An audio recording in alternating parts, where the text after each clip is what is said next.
வரட்டு இன்னைக்கு வச்சுக்கிறேன் கச்சேரி. காலையில 10 மணிக்கு போனை போட்டா இந்த வாரேன்னு சொல்லிட்டு சிலிண்டர் கொண்டு வரவே இன்னும் ஆளை காணும். எவ்வளோ நேரம் வீட்டுக்கு வாசலுக்கு நடக்கிறது? சிலிண்டர் வேற ரொம்ப டிமாண்டா இருக்குது. கொடுப்பானுங்களா இல்லையான்னு வேற தெரியல. மறுபடியும் ஒரு போனை போட்டு பார்ப்போம், என்னதான் நடக்குதுன்னு தெரியல. இவன் என்ன என் வீட்டை ஏத்தாப்புல நிக்கிறா?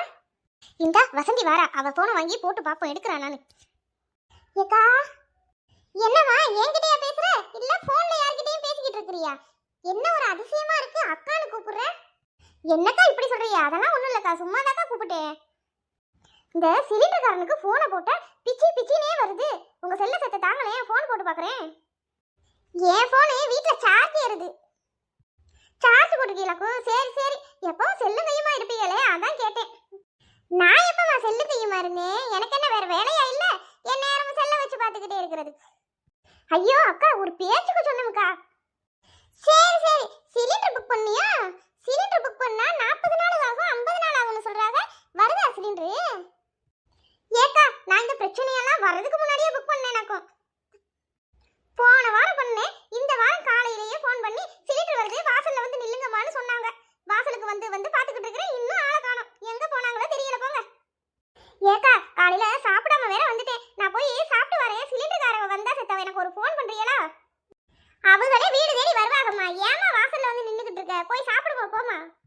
அட ஏக்கா, நீ வேற. இப்ப இருக்கிற டிமாண்டுக்கு பிளாக்ல வித்தாலும் வித்துருவாங்க. அதான் ஒண்ணுக்கு ரெண்டா வாங்கி போட்டுக்கிட்டா நல்லதுன்னு நின்னுட்டு இருக்கிறேன்.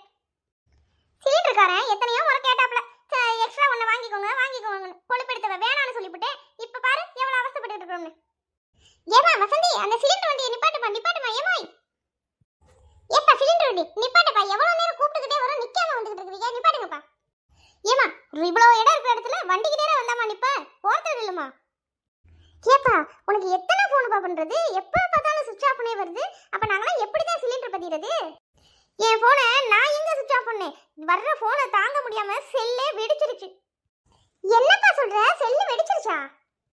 ஆமாக்கா, சிலிண்டர் டிமாண்ட்னு நியூஸ்ல சொன்னாங்க. ஒவ்வொருத்தவங்களும் அவங்க வீட்டுக்காரங்களுக்கு கூட போன் அடிக்கிறாங்களோ இல்லையா, எனக்கு ஒரு நிமிஷத்துக்கு ஒரு போன் அடிக்கிறாங்க. அப்படி வந்தா செல்லு தாங்குமா? அதெல்லாம் இருக்கட்டும், என் போனை தாரேன், எனக்கு ஒரு சிலிண்டர் புக் பண்ணிட்டு இறக்கி விட்டுட்டு போக. ஏக்கா, சிலிண்டர் வாங்க போறீங்களா? இப்ப விட்டா இந்த தம்பியை பிடிக்க முடியாது. நான் இப்பவே சிலிண்டர் கையோட வாங்கி வச்சுக்கிறேன். ஏக்கா, அதெல்லாம் இருக்கட்டும், நீங்க செல்லுல புக் பண்ணி வச்சுக்கோங்க. ஆனா 50 நாள் கழிச்சு சிலிண்டர் வரும், அப்ப வாங்கிக்கோங்க. தம்பி, என்ன சொல்லிட்டு இருக்கீங்க? எங்க ஏரியால வந்துட்டு எங்களுக்குலாம் சிலிண்டர் கொடுக்காம நீங்க எப்படி வண்டி எடுத்துட்டு போக முடியும்? கொஞ்சம் வெயிட் பண்ணுங்க, எங்களுக்கு ஆளுக்கு ஒரு சிலிண்டர் எடுத்துக்கிட்டு அப்புறம் நீங்க வண்டி எடுத்துட்டு போங்க. ஏன் வேலைக்கு உழவு வச்சிருவீங்க போல தெரியுது. என் பதிஞ்சவங்களுக்கே சிலிண்டர் கொடுக்க முடியல, நீங்க என்னடா ஆளுக்கு ஒரு சிலிண்டர் எடுத்துக்கிறேன்னு சொல்றீங்க? கொஞ்ச நேரம் கொஞ்சம் விலைக்காங்கம்மா, நான் அடுத்த வீட்டுக்கு சிலிண்டர் போட போகணும். தம்பி, நாங்க ஆளுக்கு ஒரு சிலிண்டர் இருக்கிற வரைக்கும் கம்முன்னு ஓரத்துல போய் நிக்கணும். அதை விட்டுட்டு ஏதாவது மூச்சு காட்டினா உத வாங்கிட்டு போயிருவேன். சின்ன பொண்ணு, இந்த தம்பி கிட்ட என்ன பேச வேண்டியிருக்கு? நீ போய் ஆளுக்கு ஒரு சிலிண்டர் நமக்கு கீழே இறக்கி விடு போ. மக்களே, பாத்தீங்களா, எங்களுக்கே சிலிண்டர் வாங்குறதுக்கு 50 நாள் 40 நாள் 50 நாள் ஆகும்னு சொல்றாங்க. உங்களுக்கும் இப்படிதான் இருக்கான்றத கமெண்ட் பாக்ஸ்ல சொல்லுங்க மக்களே.